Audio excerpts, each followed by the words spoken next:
I wake up every day after I've carved this path from the bedroom to the coffee maker, and I'm 100% sure, and I want you to hear me, that everybody today is going to say yes to me. I'm 100% convinced. Now, we know what happens. Not everybody says yes, but that's okay, right? But you're going to start with yes. An entrepreneur straight out of New York City, MIchael Chernow. What's cracking?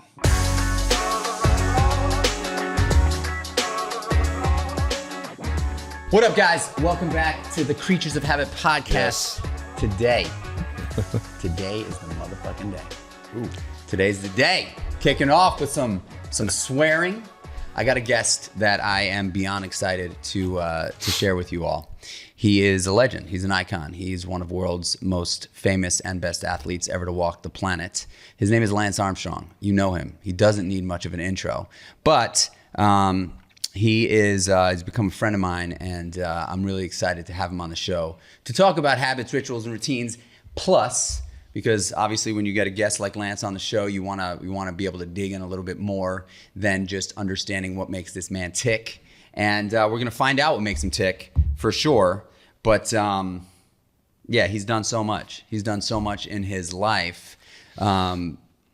Cycling obviously is a massive part of his life, but he's also raised hundreds of millions of dollars, which I think is something, arguably as,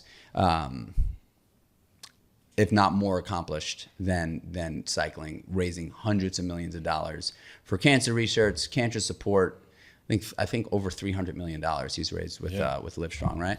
500, but who's counting? 500 million bucks. Yeah. Lance, welcome to the show. Thank you. Yeah, it's great to be here.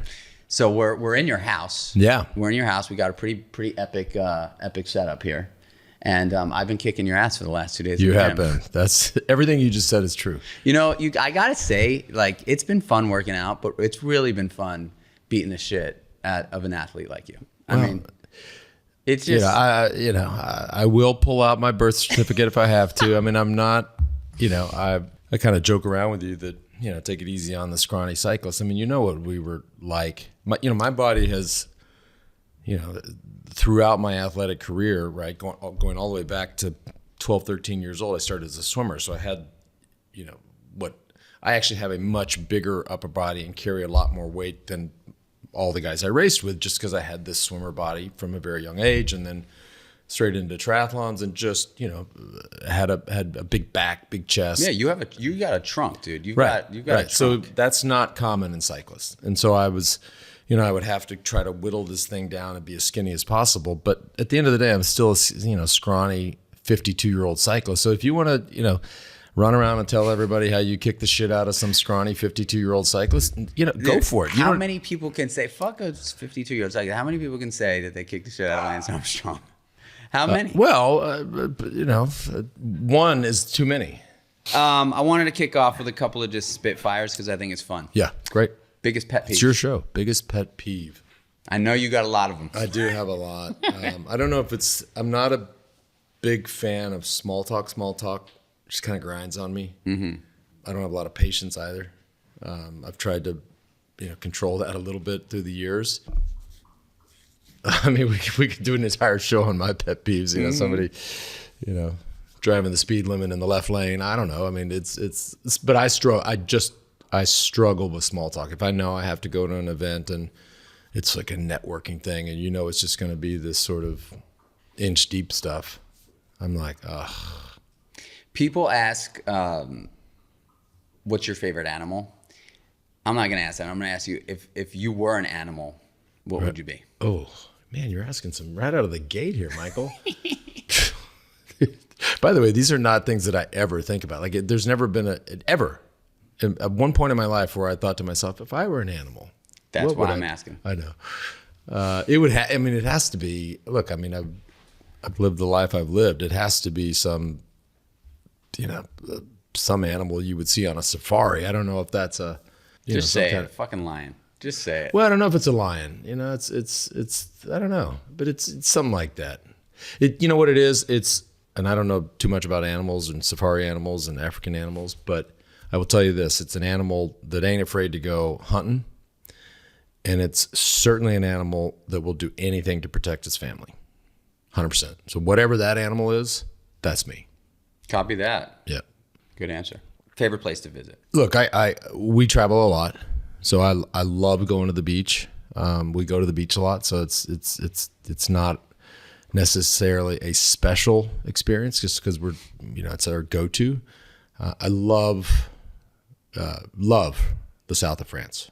Like I lived there and you heard what I said. I mean, I love France. Like people think I have this acrimonious relationship with the country of France, the people of France. It couldn't be further from the truth. Like when I get to France, I'm like, this is fucking amazing. Like I love it here. I love the people, love the food, love the lifestyle, and the riding. And if you take it a step further and you're like, where's your favorite place to ride? Like the south of France, assuming you know where you're going, which I do, is the best ride in the world.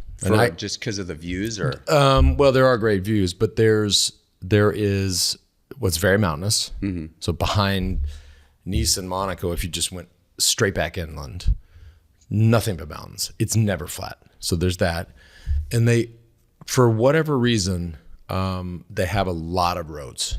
They've got little tiny roads. They've got small roads. They've got medium roads. So you have tons of options. Like nobody wants to ride, at least I don't want to ride the same road all the time. You can totally mix it up, and you just kind of get buried and lost back there. And you're like, you're like running low on water. Like, oh shit, I'm going to stop in this village. Mm-hmm. When we were training, if you've been to Europe, or those listening have been to Europe, in the middle of the village, there's something kicking out water, and you're like, we would drink that water, right? The village, the people that live in that village would drink. They'd fill up huge jugs. That would be their water. Love it, dude. Love it.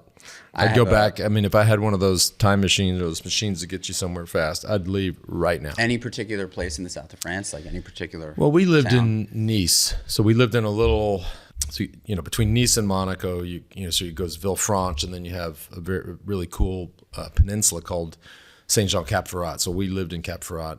And then you get to Beaulieu, then you get to Aix, and then you get to Monaco, which we would not go into. Monaco is like New York City, right? It's congested. There's high rises everywhere. You'd smell the money. It's a lot of dough. Sometimes you would ride through Monaco. The other cool thing is if you just go a little past Monaco, that's the Italian border. So you can cross the border, and then everything I just described about the climbs and the roads behind France, you can also get in Italy, and you can tie them together. There's little border crossings way up in the mountains. Mm-hmm. But I'm telling you, you ride for, the coast is crowded, but once you get off the coast, you do not see another car. I remember I won the tour in 2000. Of course, the Olympics were in 2000 in Sydney, so I took a little time off, and I was trying to get everything going again for the Olympics. And I was out there. I was in the middle of nowhere, and I just was so used to not seeing anybody. I would kind of shave the corners a little bit. The roads are very technical, very twisty, and I'm coming downhill, and I'm too far on the inside. Well, sure enough, as fate has it, a car coming the other way just nailed me. Oh shit! Caught the front corner of the car, actually broke a little vertebra in my neck, and I remember saying, and they stopped, but I remember thinking, well, I'll just wait, for the next car. It never came. Oh shit! Yeah. Hour and a half later, so I finally made my way anyways. But that's how quiet and peaceful, and just like, I don't like riding with cars. I don't trust cars. I don't want to be around cars. And this is in 2000 when you had, not everybody was looking at their Instagram while they're driving their car. That was fun. I'd go back riding. It is so fun. So like a bike ride for you in those days, just a ride that you're going to go out and take. Yeah. What kind of time are you putting on the road? There's, an easy day would be 2 hours. An easy day could be a full rest day. Those were not that common, but an easy day is 90 minutes, but a long day is 8 hours. Wow. Yeah. And that's just and is that a full training day? Or That's it. That's your whole day. This whole show was about habit. I was very big into habit. And as I said at the top of the show, we had to be as light as possible. So how did we, in our minds, and this was just a mathematical equation, right? This is your output, this is your input, AKA what you're eating, what you're consuming. So I had it engineered so that I would not wake up at any particular time. Whenever, I probably got up at 8 or 9 and have a little breakfast, and I would leave it, call it, even if it was, say it was a 6-hour day. Say you left at 11, you get home at 5. So you've missed lunch, right? You might have had a little bit to eat on the bike, but you've skipped a full sit-down lunch, right? So now your input's coming down. I'd have a little protein shake, get a massage, and just make it to dinner, starving. And then have dinner, and then kind of just chill and go to bed. So at that time, did you have someone taking care of all your nutrition, or were you on it yourself? It depends. Those early years, we did it ourselves.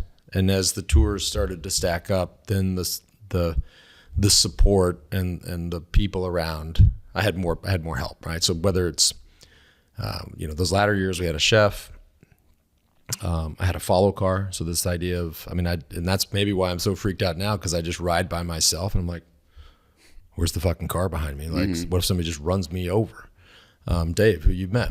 When I was training here in the hill country, Dave Bolch has driven more of the hill country than, probably from here to the moon, right? So just constantly the car behind, whether it's just shielding you or anything you need. Get a flat tire, boom, wheel change, no wasting time, right? Food, drinks, everything right there.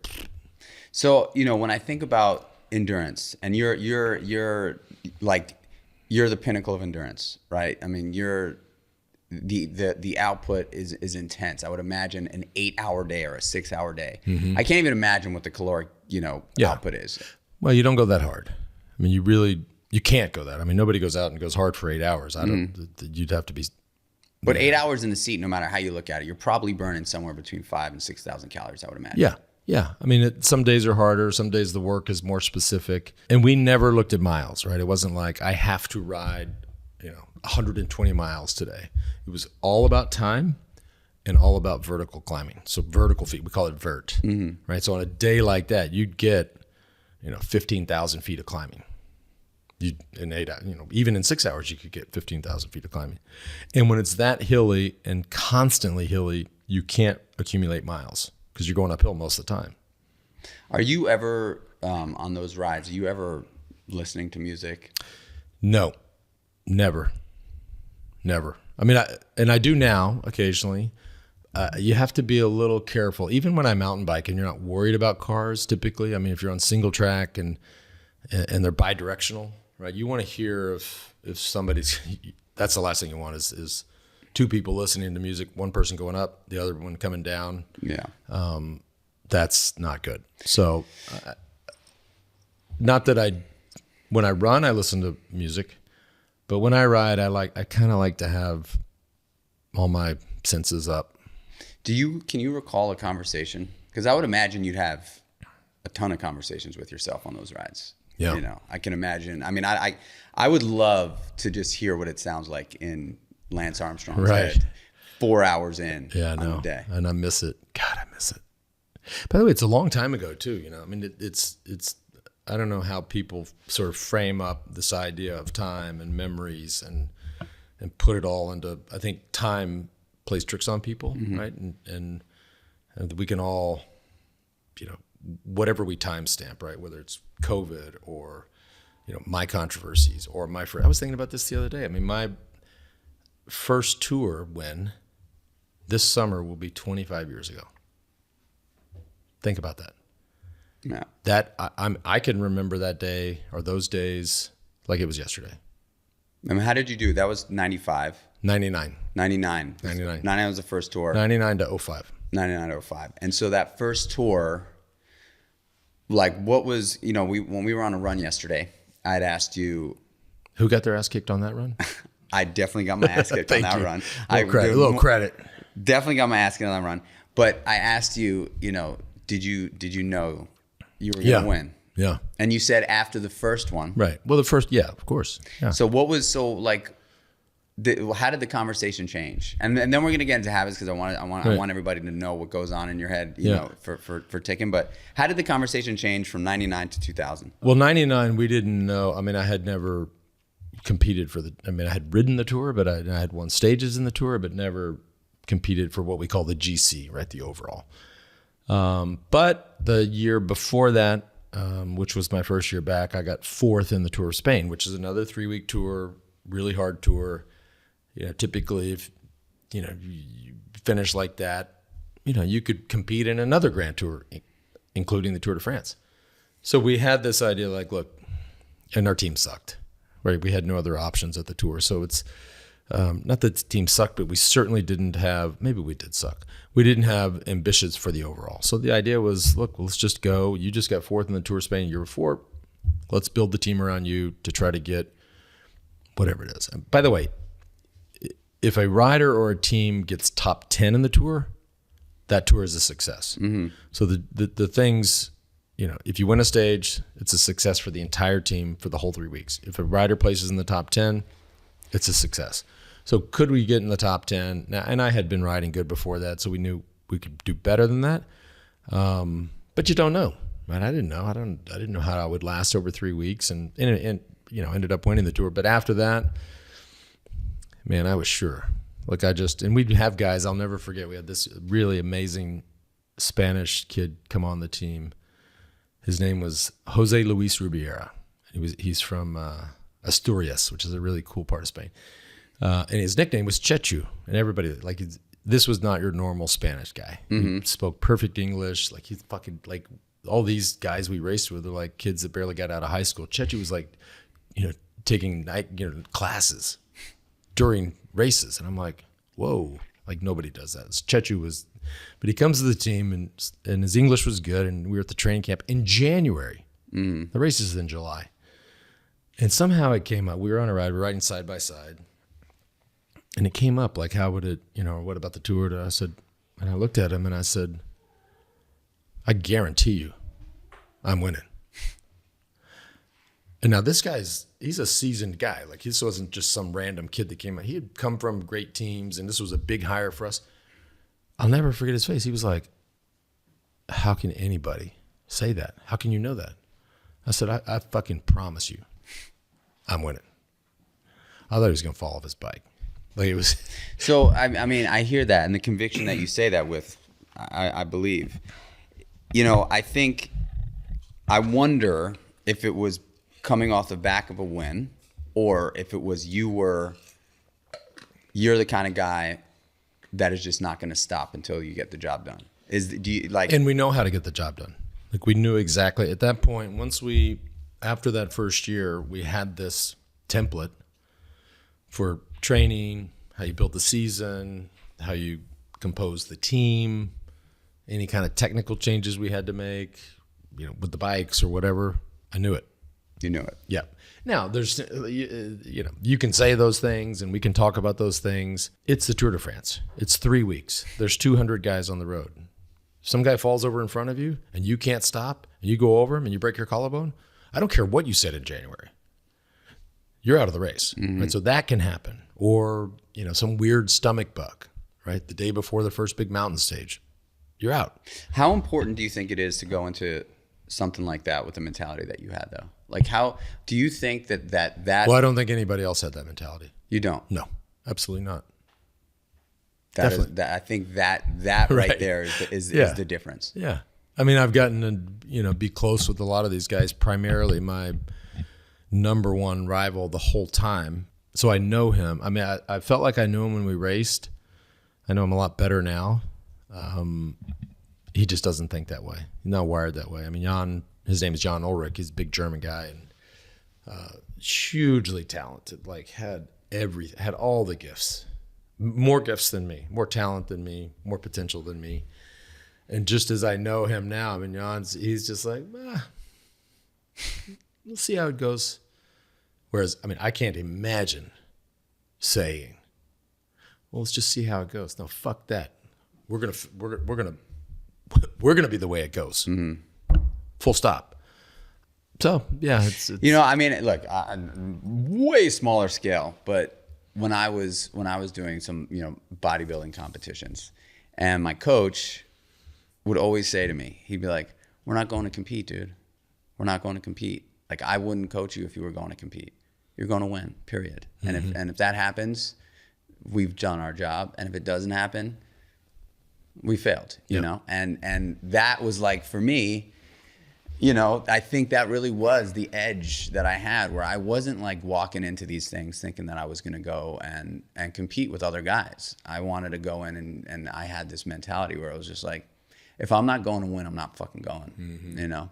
And obviously Tour de France and some rinky dink bodybuilding competition in the New England. But I think that is a powerful, and I also think that obviously there's optimism, right, in that way of thinking, but I think it comes through confidence. You know what I'm saying? Yeah. And the Creatures That Have a Podcast is a podcast that is built on, at the end of the day, habits will either fucking make you or break you. Right. There's good habits and bad habits. And we had great habits. You had great habits. So I want to know about those habits, but something that I think is important to relay to the listeners is like consistency is the habit, right? And then consistency ultimately leads to confidence. And then confidence, the ramification of confidence is courage.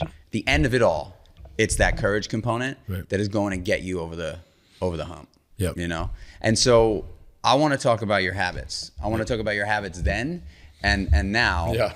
But walk us through a morning at the peak of your career. Look, the reality, and you know, I will not deny it. I really miss it. It will never happen again. The reality is that life was extremely simple. Extremely simple. We did not move around. You didn't go have dinners with friends and other families and double dates. You didn't take vacations. It was very simple, and we kept it simple, right? You had one fucking job: stay healthy, get fit, train every day, eat good, go to bed. Like, you didn't have to stop and fly to, you know, let's imagine you're an actor, whatever, you have to fly to LA and do a junket and like tour. There was none of that shit. It was we were super and comfortable, right? But we just stayed in one place. We would leave to go to races, right? You do 40-ish race days before the tours. You'd go to those races, come right back and just stay home. It's amazing, right? And you went to bed. I went to bed. The very first tour, 1999, I went to bed because this is going to sound a little late, but so the stages in the tour don't start till noon, right? So they don't start at 9 a.m. We always wanted to be done eating or sort of, you know, having breakfast 3 hours before. So that's 9.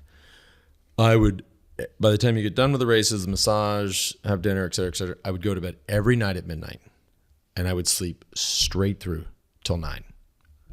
Don't get up. I would never get up. And we talked earlier about, like, I love sleep. I feel like I'm like the king of sleep. But all of those tours, no matter how much stress there was about, you know, there were plenty of controversy, things that, you know, headlines and scoops and things that you would think would keep you up, or stress of, you know, 4 mountain passes the next day. Fuck that. I went to bed every night at midnight, and I got up at 9 a.m. I walked down to the breakfast. Slept straight through. Never up to pee, nothing. Nope. And in those years, you know, cycling's kind of bush league. So in those years we had 9 guys on the team. Most guys have a roommate, right? So, but that 9 is an odd number. So I always had my own room. Nobody was fucking with me. I wasn't fucking with anybody else. And I stayed in my lane, stuck to my habits and my patterns, and slept. So, I mean, you know, that's the best habit that I've ever, and the strongest habit I've ever had throughout my entire life. There has to be something that you do, or some conscious decision that you make in order to get that straight, whether it's 8 or 9 hours. I don't know. It's great. Like, there's got to be something. The only thing I know, and I joke about it, but I mean, when I see a pillow, I'm already starting. Like, I know, I'm like, okay, we're shutting down. Mm-hmm. Like, I see the pillow, and my wife hates me. Like when I check my latency, for example, on the Oura Ring, the average is 3 or 4 minutes, which can be good, can be bad, right? Mm-hmm. There are plenty of folks, which I also subscribe to, that say that could be bad. That means you're so exhausted that you just have to go to sleep. But let's say you're in a state where everything's cranking, you're fully healthy, and you're just going to sleep. 3 or 4 minutes latency, which, by the way, for those who don't know, latency is the time that, whatever device it is you're wearing tells you that's how long it took you to actually fall asleep. Right. Think about it. I could hold my breath for 3 minutes. That's fucking no time, right? Pretty well. Like you and I have that in common. My latency is always off the chart. Yeah. I, unfortunately, and I think it probably has to do a lot with the fact that I drink just probably too much liquid. I wake up once a night. Yeah. I wake up once a night, every night to pee. Yeah, and I do now. But that might have to do with, all that stuff, all that plumbing changes you get in your 50s. Mm-hmm. Yeah. So you didn't do anything specific in the morning, or did you then, like, was there, once you got up, what did the first 10 minutes of your morning look like? Nothing. Just walk down to breakfast, drink coffee. As soon as I got down there, have a cup of coffee, start eating. What does your morning look like now? Same thing. Same thing. It's the very same thing. Yeah. Like, look, we're sitting in the house, right? That's my bedroom. I mean, I'm going to wear a path. We just moved into this house, but when it's all said and done, there will be a path worn from me walking out of that bedroom, hang in the corner, right around the kitchen island, straight to the coffee maker. I stand there, make my coffee, and then there's going to be another path that goes right over here. And if it's chilly out, like it has been, I turn on the fire and I sit in that seat. And you can see that book that's on the corner of the couch? Uh-huh. Right? That book is there because that's where I set my coffee. Because I don't want to risk, a sloppy sip that's just dripping down and it gets on your nice new couch. So I have that book there. So I set my and there's no risk that it'll kind of wobble around. Mm-hmm. So that I set my coffee on that and I sit there, and I have tried to be better, and I know you've talked about this. I've heard you talk about it. Most folks probably look at their phone before they have coffee. I don't do that. Most folks pour that cup of coffee and start looking at their phone. So I tried to be better about that. I'm not great about that. In a perfect world, if you just sat there for 5 minutes and listened to that fire and sipped on your coffee, that's a much better way to it's only 5 minutes, much better way to get going. Now there are days I woke up thinking about something, I'll go straight in, right? Whether it's email or some news item or whatever. But this is it right here. Boom, boom, boom. Every day. I was on a podcast, it's got to be 2.5, 3 years ago. This guy, Jay Ferrugia, he's got his own he's got a cool podcast.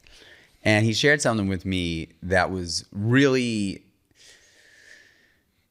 I think about it often. And basically his philosophy is, until 12 o'clock in the afternoon, he is not playing any kind of defense. He is playing strictly offense. Mm-hmm. Every action he takes is proactive. Mm-hmm. And he's pushing the ball down the field every single day from the minute he wakes up until noon. Because in his mind, he's like, once I start this, I've given all my power away. Mm-hmm. Now my power is here. Now I'm now on offense. On defense, because man, I'm looking at the thing. I get a text. Now I'm just playing. I'm playing defense. Now they're swinging. Right. And and you get tired. I suffer from. I get up early, right? So if you get up, I think an average time for me is probably 6 a.m. 6 to 12 is 6 hours. You start, if you worked out and you've played offense, you start to get a little tired, right? So then, it'd be hard to play offense for 12 hours a day. Mm-hmm. But if the device, that's I've never thought of it that way. I struggle with technology because I have kids, and I hate the fact that I've seen all these fucking documentaries, Social Dilemma and all these things. And I saw Zuckerberg testifying on Capitol Hill yesterday, just getting hammered, right? Like with what you're doing to our children. All these bobo politicians up there, bipartisan, basically going, you should go to jail, Zuck, right? That's what they were acting like. Of course, they're not going to do anything. So I hate that. I fucking hate it. Mm-hmm. But at the same time, we're living in 2024, right? Something fucked up or bad happens to me, or my family or anybody I love. I'd rather live in 2024 than 1924. Mm-hmm. So yes, we got to deal with this fucking thing, this supercomputer we carry around. But anything super bad happens, I don't know what, but the chances of fixing. What would you do? Well, I'm just saying we have the technology that exists today and how we have evolved whether it's medicine or transportation or longevity. It doesn't matter. Like we're in a better, so you have to take the good with the bad. Mm-hmm. And I think, well, I thought you were saying, what would I do if I lived in 1924? No, I'm saying, what would you like, if you had, I mean, you were thinking about getting into politics. No, right? it was no. No? I mean, a lot of people thought about that for me, but I had already lived a while. And it's even worse now, right? So, but even back then, I knew enough to know that I didn't want anybody going and digging around in my life, if you know what I mean. Mm-hmm. Well, they did. Yeah, they did. They did. Well, it turns out they did, but they weren't interested in the parts that I was thinking about. They were, you're right. They did. They did, which is fine. So I don't feel like there's a lot of positivity floating around these days. I just don't. I don't feel like there's a lot of positivity floating around. I feel like anytime you see something that's newsworthy, right? It's propaganda. Yeah. Or it's negative. It's just negative. Right. It's just negative. And we have gotten ourselves to that place. We just have, right? I mean, think about, if we're going to talk about the news, right? Think about how people got their news over the course of the last 50 years. Mm-hmm. Even you can go even before that. I don't know when the first TV sets started landing in America's living room, but you can even go before that, right? They got news from the radio, right? It was some radio signal, and it was just, this is the news, right? MIchael Chernow is wearing a white hoodie and a white hat, right? And he's got a 4-day beard. That's it. It wasn't like, looks like he hasn't washed it in a while. No, but don't know about the hat. Be better if he shaved, right? So it went from that to television to network television. Then you only had 3 options, and then you had a fourth. And then you had cable news, and so then you had the internet. Then you had blogs and Reddit and that, you name it, right? So it got so competitive that people are like, we can't all just say that's a white hoodie, that's a white hat, and he hasn't shaved in 4 days. We can't all say that. Mm-hmm. We can't all just give the facts. Boring. That would be boring. Mm-hmm. So we gotta spice this up a little bit. Well, CNN said, they did comment on the beard, so I'm going to go ahead and go a step further and comment on. It just got, and I try to, I do less of it now. But when I watch cable news, I kind of watch them all. But whereas historically I just watched CNN and MSNBC, I would never watch Fox. Mm-hmm. But now I watch them all. I'm like, I got to listen to all this shit. You know what's happened? Here's the end result. I fucking hate them all. Like I can't stand any of them. I'm with you. We got locked in the pandemic when it first kicked off. Like everybody else, we were all glued, right? We were all glued. And like you, I was like CNN, MSNBC guy. Full transparency. I hate them both. Yeah. I hate Fox and CNN. Yeah, I really do. Yeah, it's all. I feel like I'm getting fed a bunch of bullshit constantly. Right. Well, but then you go back to, you all listening or watching or paying attention. I mean, you can go look on YouTube. Go pull up Walter Cronkite giving the news, the nightly news in the 70s. Mm-hmm. That's where we've come from, right? So now you got these people, these slingers on there that are like, Walter Cronkite ain't never coming back, and it has enabled. I mean, look at our whole system, and here we're going to be, without getting political. Speaking of politics, I mean, look at our 2 choices we're going to have in 2024. I mean, this is the United States of America. This is okay. We're in trouble. No, but hold on. This is the USA. So we're going to ask everybody. We're going to look around this whole fucking country, and these are our 2 best choices. What did I do? I kicked off with this idea that it's not good stuff all across the board. No, but here's the thing, and I we know each other kind of well. We're going to know each other a lot better, but I think we have similar beliefs and a similar approach to this. In that you can't go crazy watching these things. You can't obsess about, wow, these are the only 2 guys we get to pick from. That sucks. Where I go, and I'm going to venture to guess you think the same way. Like my job is, I am a politician, right? I'm an administrator. I'm a facilitator. Here's my job. My job, right? My wife is right in there. My 2 kids are at school. My elder 3, 2 in college, 1 in Paris, right? We got the dog. I got a job, is to govern this family. Yep. That's my job, right? So yeah, this shit's crazy on the news or in the New York Times or whatever.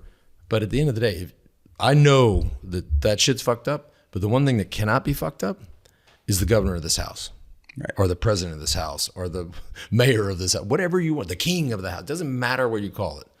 So I'm like, all right, that's weird, but try to be a good mayor of this house. I want to move into a different topic. I think you and I share something similar, a lot of things similar, but one thing that I think you and I have a lot of experience with is pain in general. All kinds of different. Love it. Yeah. One of the first things I noticed when we were working out yesterday was I was sitting under the bar and we were doing a pretty nasty workout. And the first thing I saw on the barbell was suffering. Yeah. And I was like, my kind of guy. Yeah. Pain for me has become a prerequisite to anything great. Yeah. Right? It's just part of that. So I want to talk about some real pain for you. Like, I would love to hear about the pain cave on the bike, because I would love to hear how you lean into that and how that can be translated into other areas of life. But why don't you just walk us through what it feels like to climb for 30 minutes and you just know that lactic acid in your quads is just on fire, like truly on fire. Well, look, it's not always the same, right? January pain is very different than July pain, as it should be, right? January pain, you're coming out of the off season, you're 10 extra pounds, you haven't been riding, you go out and you're trying to get this season started. Like that kind of pain, I don't want any. You have to push through that and get through it. I don't want any of that. Like that sucks, right? I'm not going to ever say that's amazing. I loved the pain today. Fuck that. I hated it. But as the months got closer and closer to that magic month of July, like that pain it evolved, right? And it weird. It felt different. There was less of it. You knew how to get right to that point. I mean, you talk about lactic acid. I mean, I could get it, and I had a sort of a natural gift that, God-given or whatever, through training or all of the above, with my relationship with lactic acid. I just didn't. I mean, the spoiler alert is I didn't produce a ton, and when I did produce a ton, I could clear it very quickly. So I could find that place where you're just like, okay, here we are. Like I feel it. I'm hurting, but I can do this a long time. And I'm going to do this longer than anybody else here. And if they accelerate or they surge and I have to follow, so my lactate is going to go up, that's okay. I'm going to sit there. I'm going to recover. Mine's going to come down a lot quicker than yours. So have at it. But January pain, different than July. But I just loved, like, you can ask my teammates. Like, we would go, there was always 2 rest days during the tour. Some guys would just lay in bed. Not our team, but other teams would just lay in bed. Other teams would just go out and spin the legs. I said, boys, fuck that. We're going hard. We're going hard every day, right? And not because I wanted to be hard on them, but my belief, and I actually think I'm right, is that you can't do something that hard for 3 weeks and then have these days. The body will be like, wait, are we done? We're just going to lay in bed today? I mean, and you saw it time and time again, guys coming out of the rest days just flat. So the team will tell you, like, we hated Lance Armstrong on the rest days. Like, I was like, no, we're going to go out and we're going to fucking hammer. We don't need to go for 5 hours, but we're going to go for 2 hours hard. I'm attacking. Let's go. They just, little crosswind, put some boys in the gutter. I don't give a shit. Like, it was just the way we did it. And loved every second of that. But back to the bar and back to suffering. I mean, I think suffering is, it sounds hokey, but I can't imagine a life without suffering. In any form. Physical, emotional. Like, we're always pushing ourselves. I mean, we just kind of came up with, I think JB, actually, we made the first, we're like, because we love the letter U.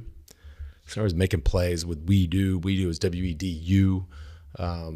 We would always play with this letter U and the icon above it. And I'm like, why you? So any word with a U, like suffer. So I was thinking about other words. Like, what other word has a U? And I'm like, oh, suffer. Like, it's a fucking great word. Amazing word. So we would brand that word and we put it everywhere. And so then when I built out the gym, and shout out to the folks at Rogue, like did a fucking bang up job of the dopest gym I've ever had. Rogue, I'm waiting for you. Yeah, right. Subtle. Michael has serious envy over my gym, but the custom bars, the stuff are there. I'm not training for anything. Like people ask me, they see me train, like, wow, what are you training for? Nothing. I had nothing. I got nothing. I got nothing on my calendar. I'm not training for shit. Like, whoa, well, sure. There's only one reason, right? It's just, you just want to go suffer, right? And that's it. When I go swim, I swim right here in the neighborhood with the Masters team, and I love swimming. It's my favorite sport, really, outside of golf. But man, when I get in that pool, and swimming's different because there you really are alone. Like you're staring at a black line. You're not talking. You're certainly not listening to music. You're doing designated workouts with sets, and so there's little breaks, so you get the directions from the coach. But you're basically underwater 80% of the time. Mm-hmm. And I love, like when I get in the pool, I go. I'm not training for a swim meet or anything. Like I just love to go. So we touched on the actual pain, physical pain. You've also been through a lot of shit, right? You're a cancer survivor. Yeah. And I want to ask you about what that feeling was, or what that first thought was when that doc told you that morning that you got cancer and it's not looking good. But also, you took a lot of scrutiny, right, in your career, right? I mean, that was I would imagine that's an understatement. Yeah, right. You just took you put yourself in a fucking really tough spot. Yeah, all self-inflicted. So pain is like a big part of Lance Armstrong. Yeah. Yes, pain and suffering, but also just this endless, eternal sense of optimism. Like I never when I'm so happy. I'm so happy you said that. Yeah, I'm so fucking happy. You said that. And I can elaborate. I can speak for hours about this. But when Dr. Reeves walked into his office October 2nd, 1996, and he laid it all out there, put the chest X-ray up on the light, I saw it. I was like, oh fuck, this guy's. I mean, and then 20 years later, I also stood in a room and I had to put my hands up and said, they got me. They got me. Hands are up. I surrender. I mean, that day, I was like, he's got me. Like, he's not wrong. And then he tells me we're going to have surgery. And then this started this process. I mean, I was just like, man, just like you with your son, you're like, I'm going to fucking figure this out. Like, and this is 1996 in Austin, Texas. There was no internet. There were no cell phones. There was no access to information. Like, you're in the dark. This fucking guy just said, you have cancer and, you got a coin flip chance of life. I mean, you're like, what? And you have surgery in the morning? Like, but I was like, all right, we're going to fucking figure this out, right? That's what you thought? Yeah. Immediate. Yeah, of course, but it's a long process. I'm not going to ever say or claim that there weren't moments where I was like, oh no, this is bad. Like I might not. You have to have these moments where you're like, hey, this may not work out.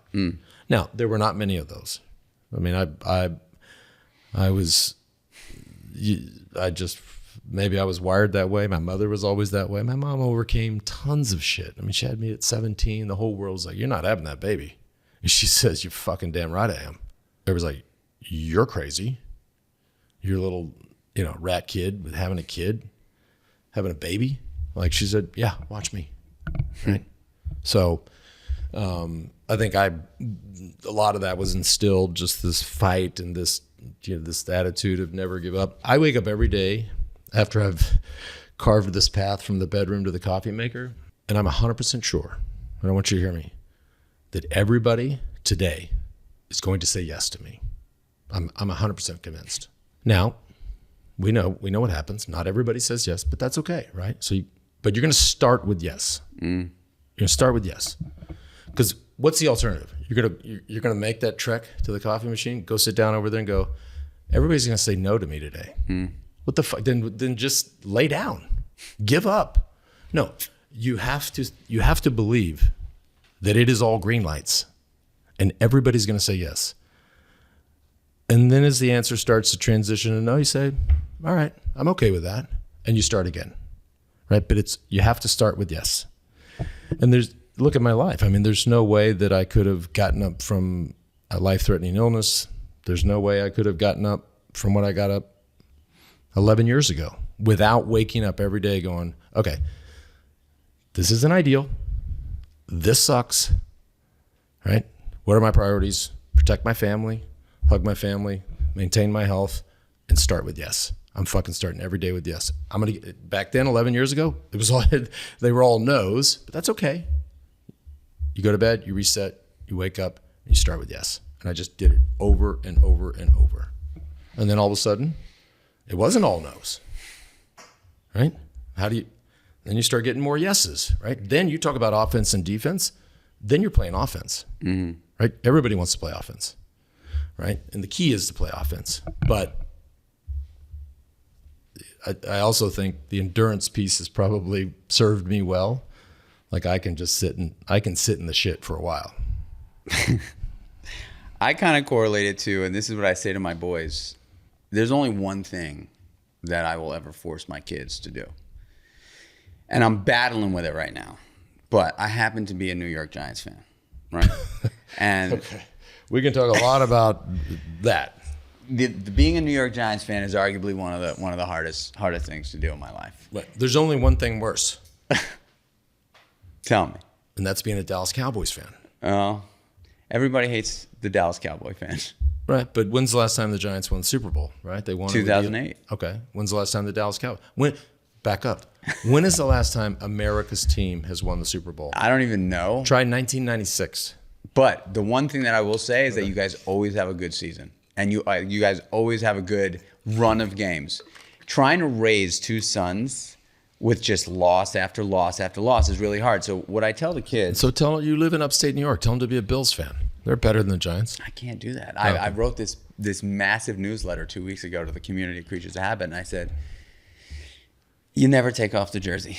You just can't take off the jersey. You can't. My son, his friends are Jets fans. And I'm like, buddy, I'm here to tell you that the Jets are no better than the Giants. All right, you're not stepping onto the winning team by going to the Jets. But the one thing that I will say, every Sunday, I don't give a fuck, and it's been part of my. It's just been. And similar to you, like optimism is just. I am blindly optimistic in some cases. I mean, when it comes to business, I'm not like oblivious to shit going down. But every Sunday, I am confident that the Giants are going to win. It doesn't matter what happened last week. Yeah. See, this is making no sense. Like this makes absolutely. I've got it, dude. Let me tell you something. Save your optimism for something you can control. I don't fucking wake up and on any Sunday or if it's a Monday night game, optimistic that the Cowboys are going to win. I do. What? I'm walking in. Michael. You're wasting your optimism. You need to be optimistic about other shit, more important shit. Endless pool of optimism. You can't waste it. And I kind of like. I can't relate. I have to see. That might be where you and I are different. Yeah. I can't. Like if I go into a Sunday football game thinking, man, like imagine this: the Cleveland Browns. They had the worst string of losses, for years and years and years, up until just recently. They were the worst NFL team ever. Do you think for a second that the pregame locker room chant was, guys, just do your best not to lose, guys. Just do your best not to lose, all right? We're not even going to say the word win. Just do your best not to lose, because that's all we got to do. Yeah. Just try not to lose. No, those motherfuckers are in there being like, we are going to go out and give it every ounce of energy we got. And they got crushed every single time. Right. Is this going somewhere? Because I have to be honest, I never think about what the Cleveland Browns were saying in their locker room. I just don't give a fuck. I grew up a Cowboys fan. I don't think about what they say, right? That's a sport that we all sit on a couch and watch. Like the real game's right here. This is the fuck Super Bowl, right? I wake up, you wake up, I know how you are already. Every day's a fucking Super Bowl for you, right? And whatever you say to yourself as you're prepping, right, for your day, that's it. That's what you're hearing. Just still on the topic of pain, because I feel like every great thing that I've gone through, every lesson that I've learned has come out of some level of fear, some level of fear and pain, where I have learned now that going towards it is far easier than trying to stave it or run away from it. Right. So, and this is the last thing I want to talk about on this stuff, but I think it's important. When you were ready to make your decision and tell the world what happened, was it more painful before, and there's a point to this question, before you came out and said that, or after? Oh, definitely after. After. Yeah, I was not. Look, we all have our own journeys and our own versions that we like to tell.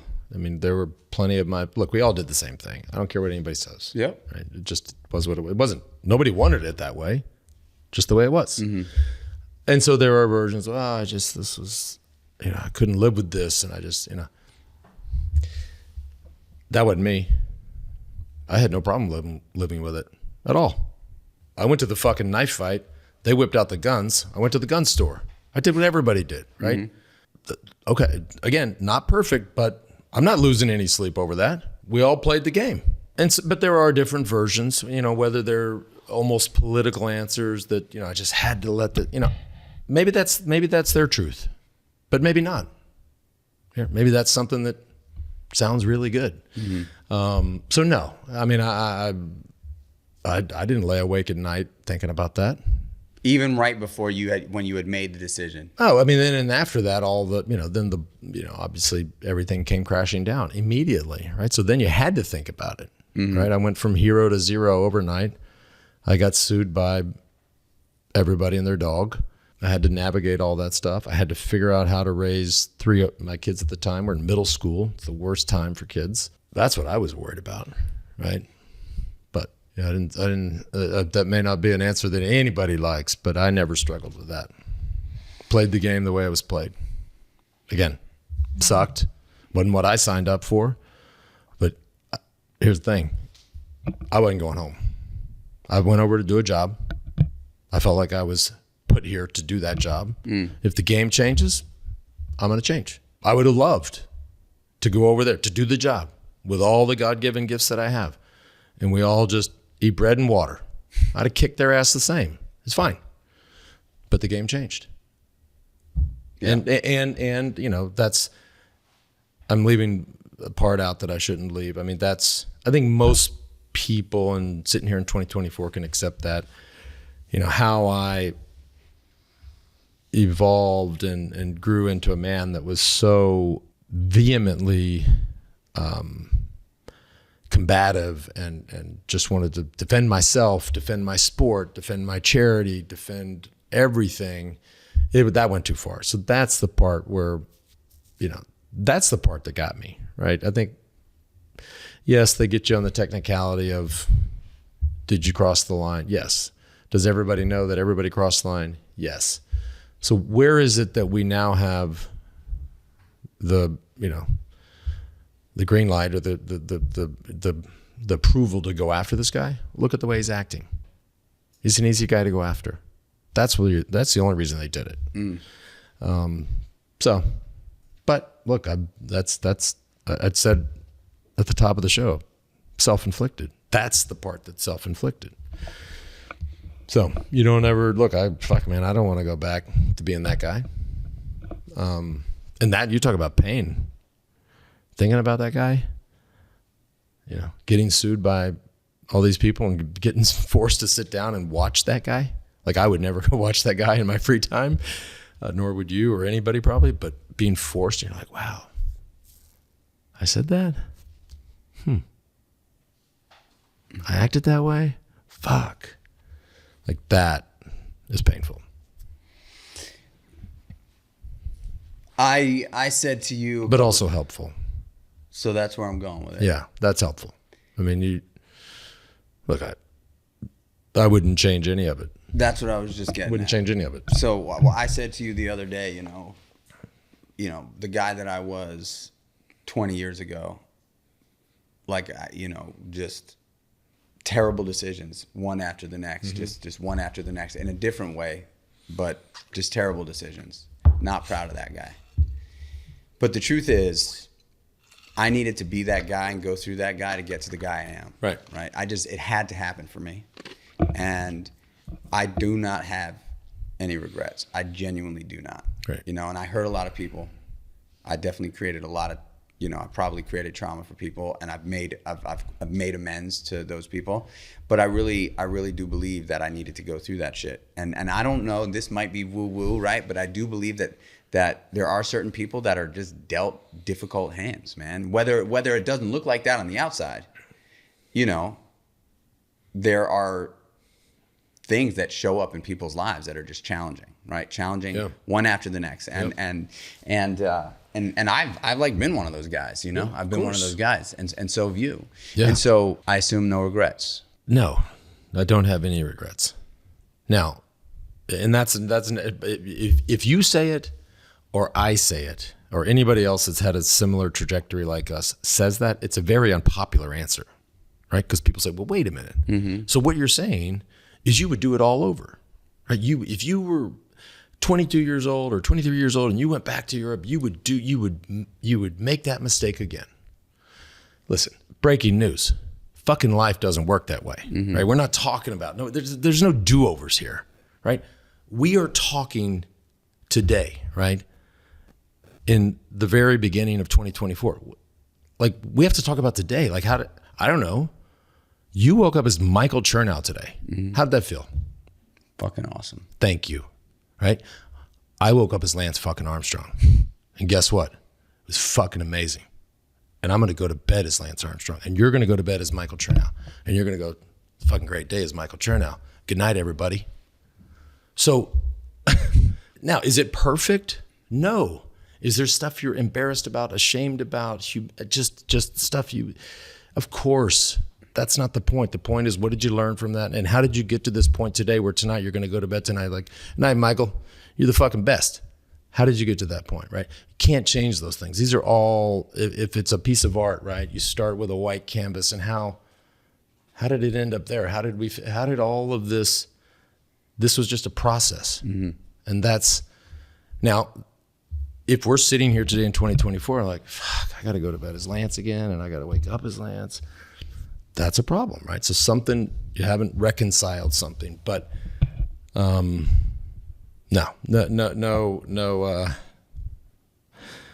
regrets. Had to fucking go through it. And I truly believe that the difference between good and great are the ones that are able to walk through the fire. Yeah. And I interviewed a guy who's a pretty awesome entrepreneur, and I asked him, I said, what do you think makes a great entrepreneur? And he said, what makes a great entrepreneur from a good entrepreneur is the unbelievable amount of stress, pain, and suffering that person is willing to withstand. Yeah. In comparison to those that throw in the towel. Right. And I think that is not what makes a great entrepreneur, but I think that is what makes a great human being. Yeah. Right? Like, great is very different than good. Of course. And from what I've seen and the people that I've studied, I mean, I'm like falling in love with you, dude. Really. Okay. Well, that's. but I'm just very sweet of you. I'm like we're like kindred spirits. Yeah, right? Dude. I've really connected with you, and I really do think I won't tell your wife. Okay, Donna, it's all good. And I won't tell Anna. Just this one time. But I think that there is just this. If you talk to anyone, anyone in a position of that great air, right? Mm-hmm. That rare air that we talked about. There's just way more pain. Yep. Yeah. There's way more pain and there's way more things. If you could have gone back and talked to you in 2003. Yeah. Well, it would have been before that. It would have been 1999. Look, I was not an easy guy to talk to, whether it was anybody, and there are people in this room who can attest to that. Mm-hmm. You couldn't talk to me, right? Couldn't have I couldn't have talked to myself. I didn't tap myself on the shoulder. Like when the shit started to build and I was like, okay, what, I'm so competitive. It didn't matter if we were in a bike race, if we were on a training ride, or we were in a press conference. I was like, you want some of this? You want to ask me a fucking question like that? I'll give you some of this. And then you go, well, whether I tap myself on the shoulder or if there would have been somebody around me to say, dude, I don't think that's a very good idea. Like, can we just say something else, or can you just whatever, just don't do that? I wouldn't have listened to that. I wouldn't listen to myself. I was just go. And it's easy to look back and realize that, just there's a lot of power there that was abused and wasted that I didn't know I had, right? I mean, I didn't know I was sitting in that position. I was just a kid racing a bike trying to win the bike race. I know now. I know we got to wrap up. I'd like to finish. What, do you have a call? No, You got a Zoom you got to get to? I thought you had to go somewhere.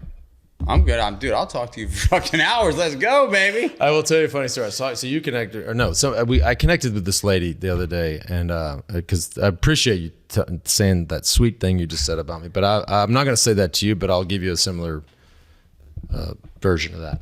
So I was talking to that lady that we have in common, and she started talking about you, and I said, you know what?